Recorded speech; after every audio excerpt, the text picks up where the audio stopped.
Indonesia adalah negara dengan kepulauan terbesar di dunia, memiliki sekitar 17.500 pulau dan tercatat memiliki 38 provinsi yang tersebar dari Sabang sampai Merauke.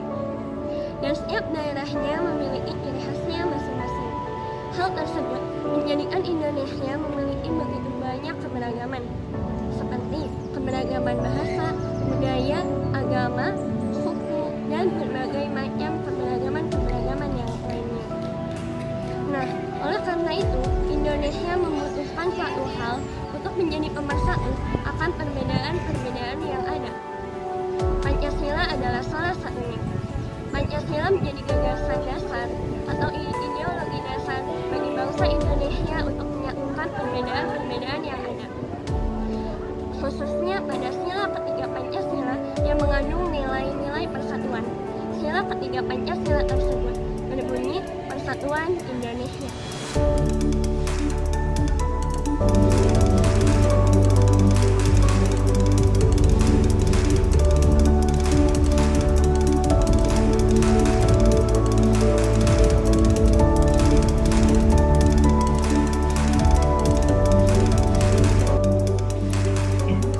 Sila Persatuan Indonesia berasal dari dua suku kata, yakni persatuan dan Indonesia. Kata persatuan berasal dari kata satu yang dari imbuhan per dan an. Menurut Kamus Besar Bahasa Indonesia, persatuan mengandung arti gabungan atau ikatan dari beberapa bagian yang sudah bersatu. Sedangkan Indonesia adalah wilayah, bangsa, dan negara. Menurut Syarbaini, beliau menyatakan bahwa persatuan mengandung arti bersatunya berbagai macam corak yang beraneka ragam hingga menjadi suatu kebulatan yang utuh dan serasi. Jadi dapat disimpulkan bahwa persatuan Indonesia adalah persatuan yang dibentuk dari berbagai macam corak yang beraneka ragam yang mendiami wilayah Indonesia, sehingga mereka bersepakat menyatakan diri sebagai suatu bangsa yang satu, negara yang satu, dan bahasa yang satu di dalam mengikai negara kesatuan Republik Indonesia. Makna persatuan ini telah Allah firmankan di dalam ayatnya dalam Quran Surat Al-Hujurat ayat 13 yang berbunyi, Ya ayyuhan nas inna khalaqnakum min dzakari wa untha wa ja'alnakum syu'uban wa qabaila lita'arafu, yang artinya, wahai manusia, sesungguhnya kami telah menciptakan kamu dari seorang laki-laki dan seorang perempuan.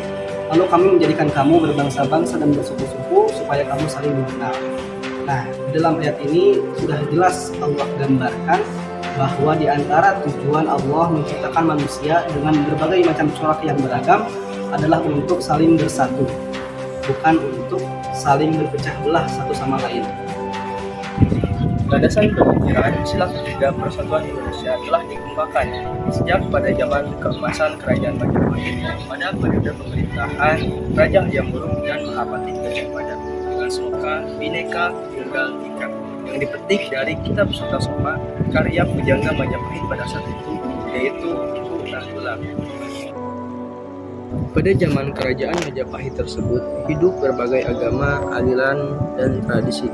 Berbagai unsur tersebut hidup dalam satu kerajaan di bawah kekuasaan kerajaan Majapahit dalam satu hukum negara dan bersatu karena nilai-nilai Bhinneka Tunggal Ika.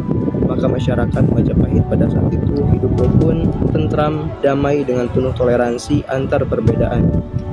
Maka dari itu, para tokoh-tokoh pendiri negara menyelaraskan nilai-nilai yang terkandung dalam Bhinneka Tunggal Ika untuk mempersatukan keberagaman yang ada untuk menjadi satu bangsa Indonesia yang dirumuskan dalam sidang BPUPKI pada tanggal 29 Mei sampai 1 Juni yang menghasilkan 5 sila yang salah satunya terdapat sila persatuan yang menjadi dasar terbentuknya suatu negara.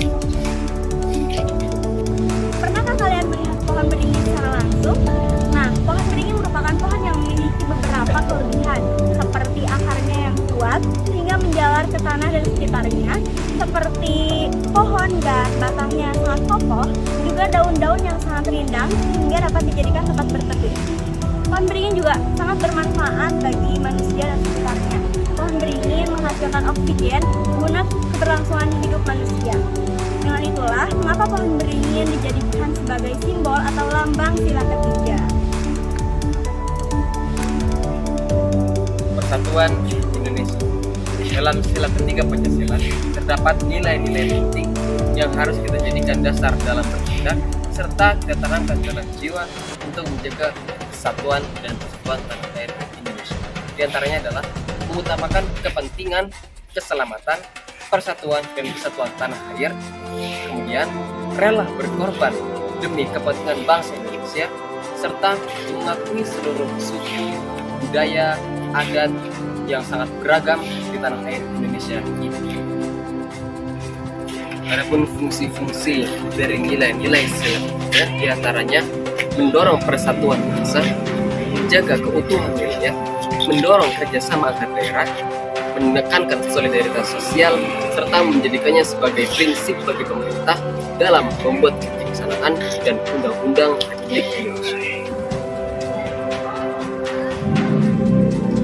Ideologi Pancasila adalah ideologi yang wajib dilaksanakan oleh semua rakyat Indonesia karena Pancasila sangat relevan bagi negara kita yang tercakup oleh berbagai budaya dan juga berbagai suku. Contoh implementasi sila ketiga Persatuan Indonesia di kehidupan kita sehari-hari yaitu yang pertama itu adalah usaha pemerintah untuk melestarikan budaya dan adat-adat yang ada di Indonesia. Ada Sunda, Jawa, Dayak, Melayu, dan lain sebagainya. Semua ini agar budaya-budaya tersebut tidak hilang. Kemudian yang kedua yaitu toleransi antar agama. Kita harus memahami bahwasanya di Indonesia ini bukan hanya ada satu agama saja, tetapi ada banyak berbagai agama. Kita harus mengerti perspektif mereka dan agar kita tahu apa yang mereka rasakan. Kemudian yang terakhir yang sering sekali kita temui adalah bahasa Indonesia yang digunakan sebagai bahasa nasional. Ketika ada dua orang yang berjauhan daerahnya bertemu, maka bahasa yang mereka gunakan adalah bahasa Indonesia. Bahasa Indonesia berguna untuk komunikasi kita yang awal mulanya kita tidak mengenal. Kita bahkan memiliki bahasa daerah masing-masing. Tapi dengan bahasa Indonesia, kita bisa berkomunikasi antar daerah yang berjauhan.